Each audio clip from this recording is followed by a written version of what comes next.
everyone, so these are my rabbits. They are a cross between a Netherland dwarf and a mini lop, so they're dwarf mini lops. And yeah, like I said, they just turned 1 a couple of weeks ago. They used to be very, very tiny. I'll insert a picture of how small they were. Yeah, these guys will live to about 10 years roughly.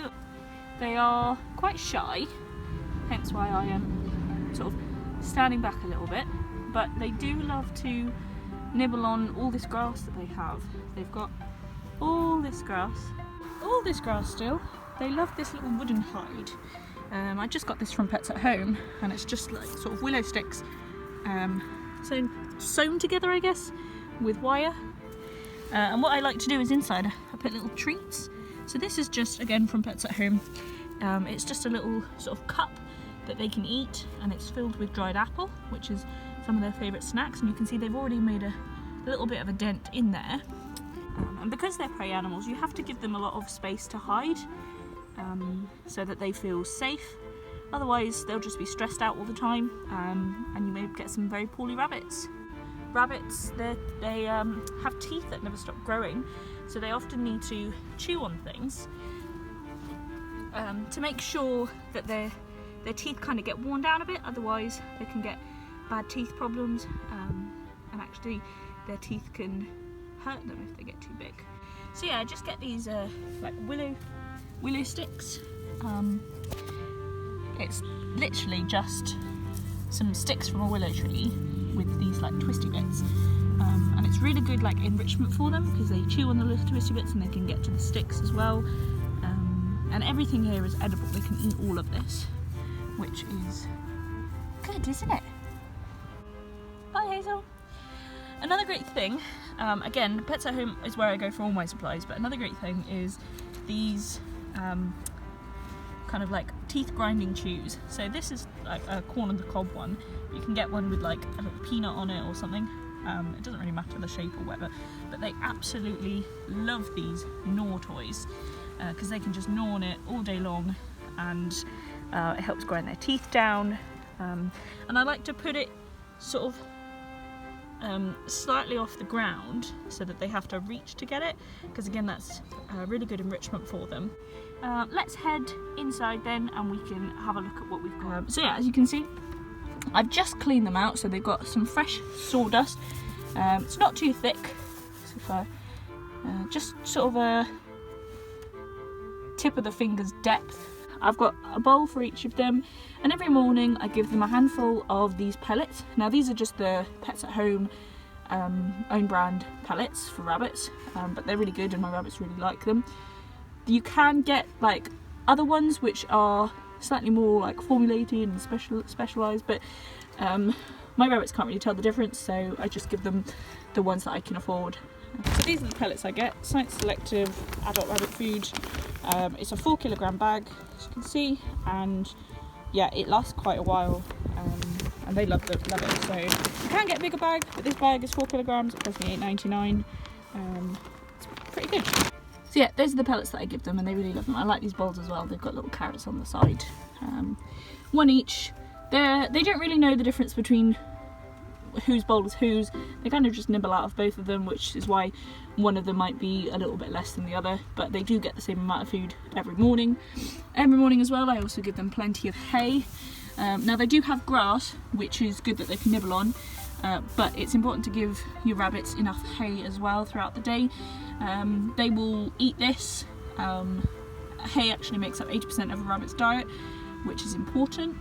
I try and mix it up, so I've got at the bottom I've got some normal Timothy hay, which again I just get from Pets at Home, and it's just I buy the large bale because it lasts longer, and then I supplement it with some other hay on top. So I get some specialist hay.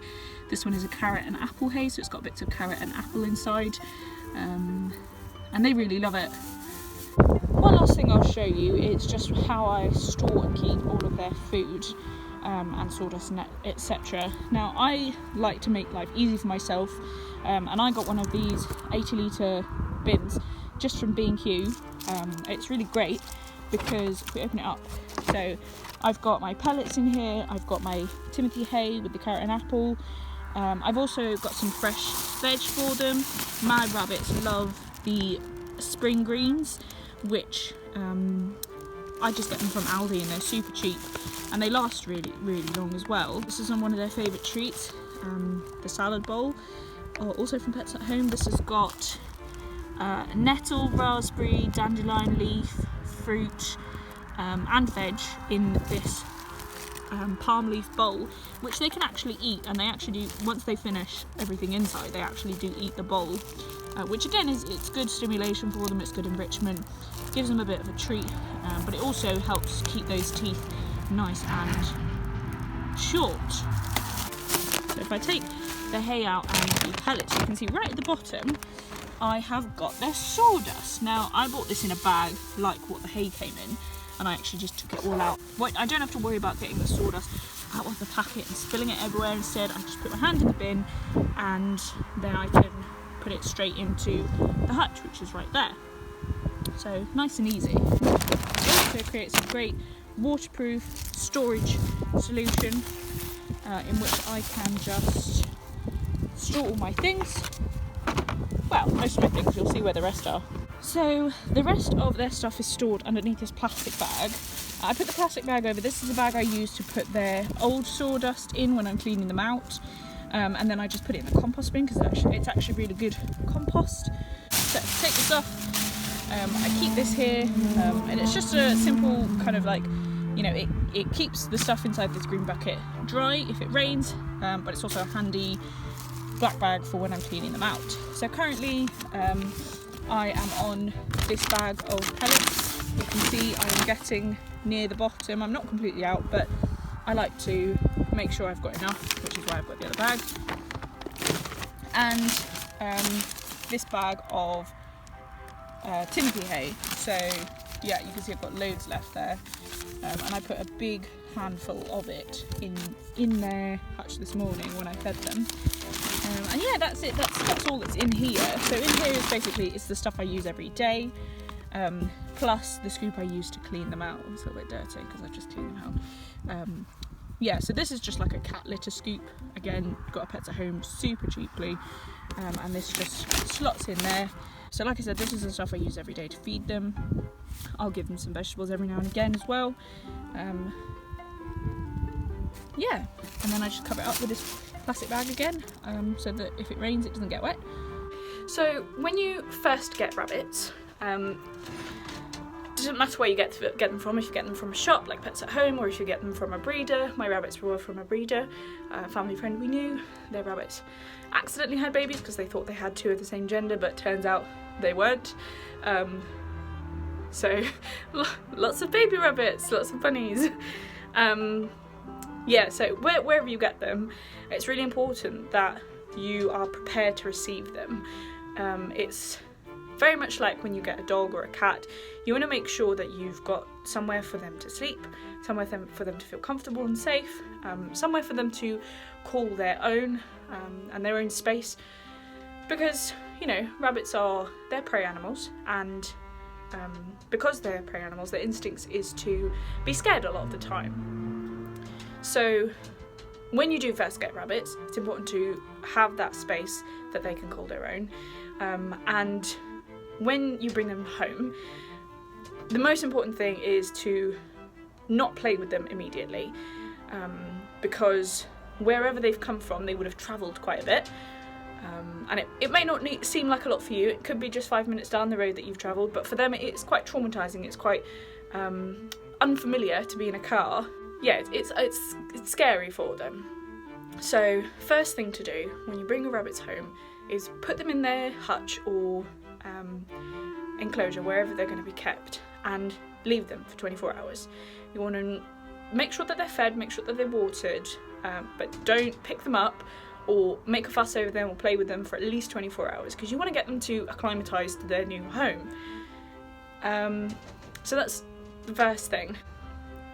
You want to make sure that your rabbits are familiar with you as well. Now, a good way to do this, much like any other pet, you know, if you've got a dog, using treats to train them is an excellent way. Now, rabbits, obviously you can't give them dog treats And there are not many rabbit treats out there on the market that are actually good for them. You want to try and avoid cereal based treats. Fresh greens is always a really good route to go. My rabbits, and I know this is the same for quite a few others that I've met, really love parsley and coriander. They love herbs. If it's green, if it's dark green, if it's you know, got a good smell to it, they will probably love it. Now, it is important to note that before you feed your rabbits anything, you have to make sure that it's okay for them to eat. The way I've done this is just with a quick Google search. There are loads of lists out there from vets, from rabbit owners, from people a bit more experienced than me, who will tell you what vegetables and fruit are good for your rabbits and which aren't. So do check before you feed them anything that is good for them. But parsley, coriander, basil, definitely 3 things that rabbits love.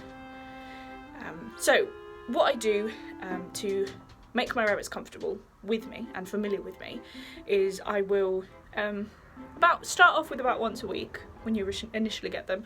Once a week, maybe a handful of herbs, and just with one hand hold the parsley sort of in your hand near their mouth or at their level so that they can access it, and with your other hand, as they're eating it, just gently stroke them.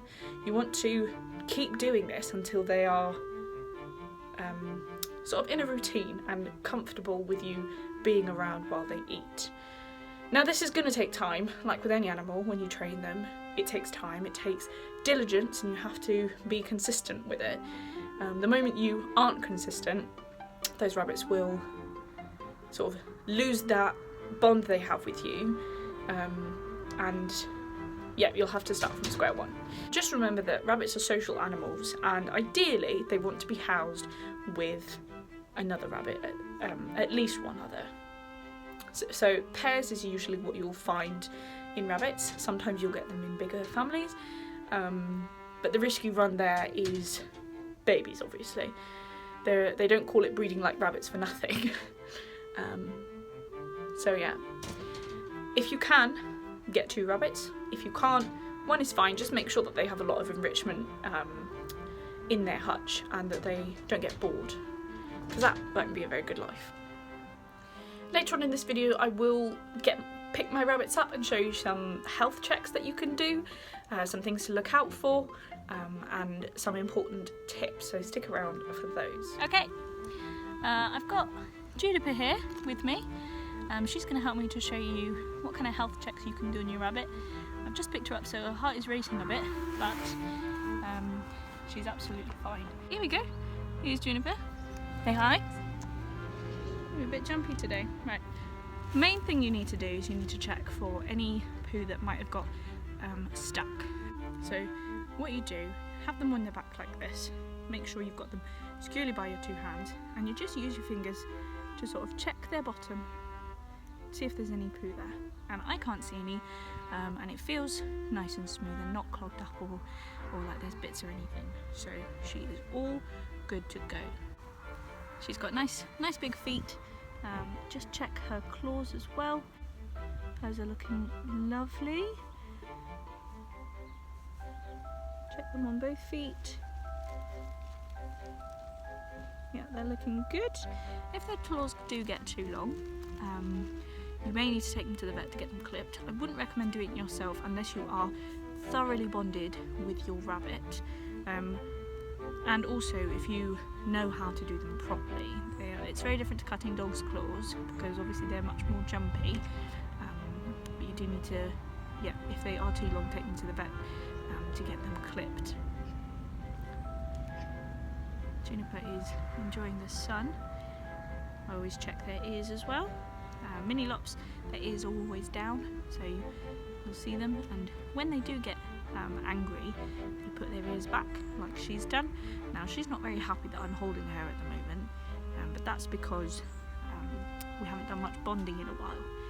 But over the summer, I plan to do lots of bonding with them.